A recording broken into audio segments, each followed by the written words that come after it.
after September 11th, the company I work for, all the work dried up, and we had a lot of layoffs and things like that. And I remember going to work and not having much work, and they had cut our work down to 3 or 4 days a week. But my heart was still to honor God with what He had given us. So my goal was not just to tithe, but to even though I was working less, I tried to keep my giving full at what it was before I went down to 3 days a week or something like that. So we tightened our belts a little bit and just trusted God and continued to give. What I learned is what the Bible says is true, that God is faithful through all generations.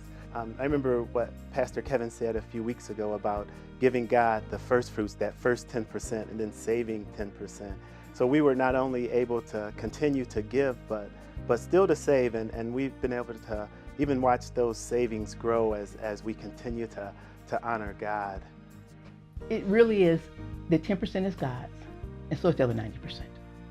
I think it'll be an ongoing, not struggle, but I'll always have to ask and answer that question, what do I do with this, 90%, because that's His too, and that's important to me.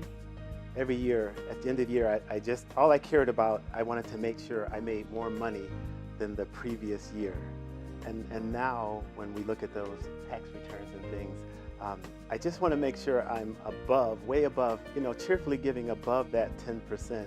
I don't really worry about how much money I've made.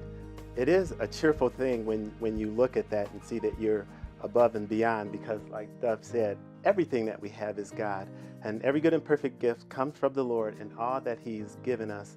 We want to be responsible. We want to hear, well done, that good and faithful servant. We are Karl and Dovie, Lacey, and we are taking the Faith Tithe Challenge.